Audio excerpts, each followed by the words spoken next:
Assalamualaikum warahmatullahi wabarakatuh. Pemirsa Khotimah TV yang berbahagia, di pagi hari ini saya akan menyampaikan beberapa hal, mendengarkan cerita-cerita halu dari para habib yang menceritakan tentang suatu karomah-karomah, menceritakan tentang hal-hal yang menurut mereka adalah kemukjizatan. Akan tetapi cerita-cerita halu ini adalah didoktrinkan kepada para muhibinnya, para jemaahnya. Dan cerita halu ini adalah sudah di mana-mana sudah beredar. Seakan-akan bahwa keturunan daripada Ba'alawi itu adalah orang yang paling hebat. Orang yang paling di mana mereka itu adalah orang yang paling hebat. Coba kita dengarkan tentang cerita-cerita halu dari golongan mereka, yaitu para Ba'alawi, yang coba kita dengarkan. Habib Abdurrahman As-Segaf bin Muhammad Maulad Dawileh 60 kali dalam satu malam menghatamkan Al-Quran. Setiap satu rakaat beliau sekali menghatamkan Al-Quran. Mengikuti amalannya Mugaddam Sani Habib Abdurrahman Segaf, umur 7 tahun menghatamkan Al-Quran dalam satu rakaat salatnya. Bagaimana Habib Abu Bakar bin Abdullah Al-Attas? Habib Abu Bakar bin Abdullah Al-Attas satu kali duduk baca Yasin 90.000 kali.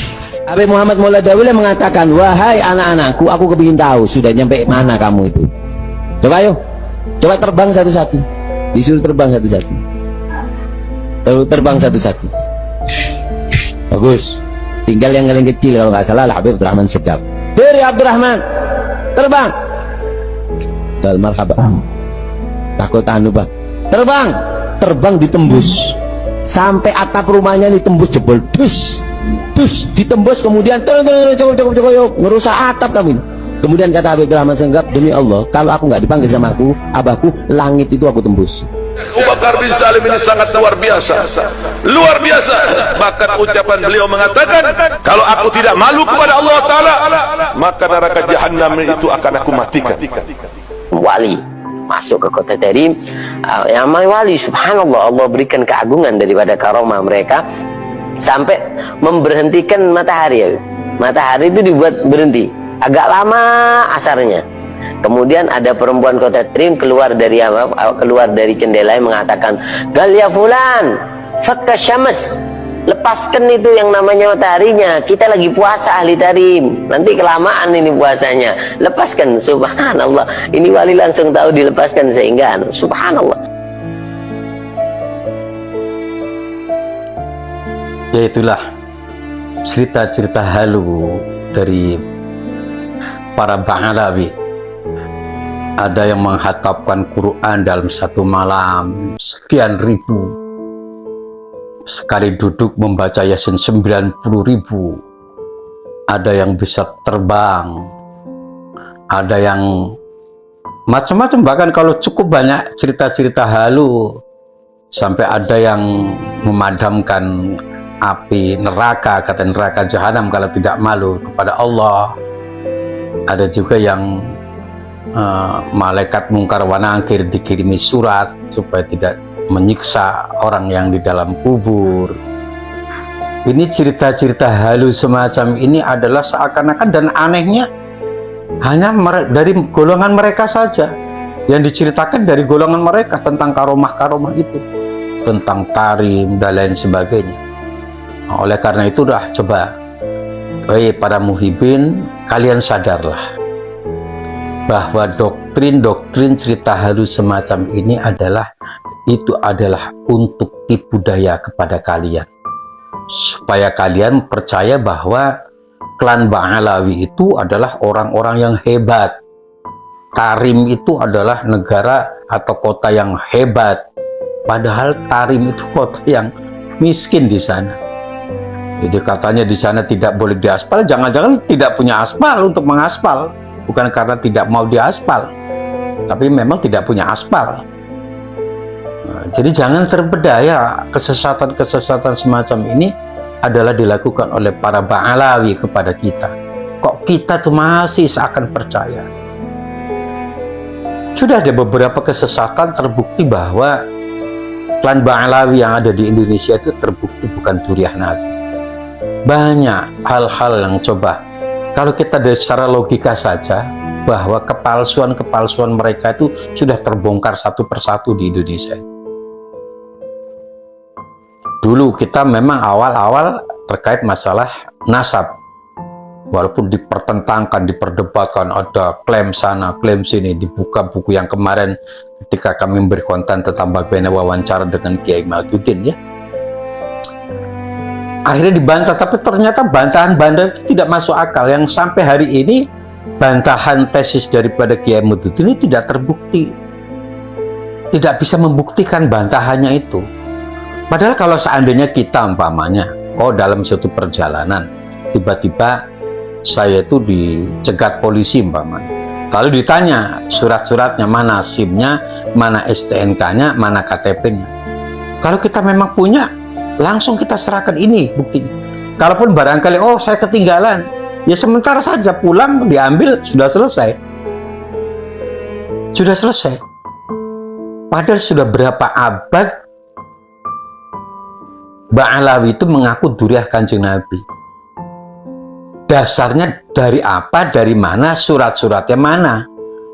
Semestinya kan tidak sekarang bingung mencari sana kemari, gagap sana, gegap sini. Bahkan istilahnya kemarin Pak Kiai Maduddin itu terkait Rumel Abbas itu sebagai sumbokong itu, mencari kitabnya itu. Berarti seakan-akan sampai hari ini belum mendapatkan kitab tersebut. Dicari oleh si, bantah oleh Anif ala atas CS dan lain sebagainya. Berarti belum punya dia data asli. Kalau memang dia punya KTP, langsung tunjukkan KTP-nya. Kenapa pusing-pusing? Tidak perlu framing sana, framing sini, persekusi sana, persekusi sini, marah sana, marah sini. Tidak perlu, tunjukkan saja. Ini buktinya. Bahkan bukti yang konkret, yang jelas, tidak bisa direkayasa. Salah satunya adalah bukti kebesaran Allah terkait apa? Genetika. Salah satunya adalah tes DNA. Walaupun oleh kemarin Ketua Rois Am menyatakan itu bahwa DNA itu yang menciptakan orang Eropa sana bisa direkayasa. Mohon maaf, jangan menyalahkan yang meneliti, yang menemukan data bagaimana teori tes DNA. Sekolahnya cukup lama itu menelitinya. Jadi jangan hanya gara-gara membela klan Ba'alawi lalu menyalahkan peneliti yang tes DNA tersebut. Tidak, buktikan saja, itu ilmiah, ilmu pengetahuan, bahkan bisa jadi lebih akurat ketimbang kitab. Mungkin bisa jadi, karena apa? Karena itu Allah yang menciptakan bahwa darah kita golongannya apa, darah kita mungkin HB-nya berapa, darah kita trombositnya berapa, itu ketentuan Allah yang langsung secara sunatullah ada di dalam tubuh kita. Jadi kita jangan seakan-akan malah gara-gara itu disalahkan tes DNA-nya. Tidak. Mari kita sadar, kalau kita memang bukan keturunan Nabi, ya jangan mengaku keturunan Nabi. Kalau kita orang bodoh, akui kebodohannya. Kalau kita jangan membuat ngarang halu cerita sana sini yang tidak masuk akal, tidak masuk logika. Dia orang hebat, tes DNA aja takut. Bisa terbang, bisa memegang matahari, bisa memadamkan api neraka, bisa nyurati mungkar wa nangkir, membaca surat Yasin dalam satu tempo saja bisa 90.000 kali. Anak kecil baru umur 6 tahun atau berapa bisa hafal Quran, menghafal khatam Quran. Itu cerita-cerita hal yang tidak masuk akal.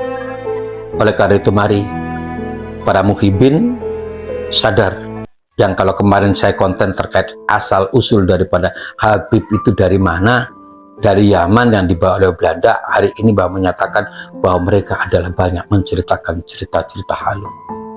Saya rasa itu dari kami. Hari kalam bila taufik wal hidayah. Assalamualaikum warahmatullahi wabarakatuh.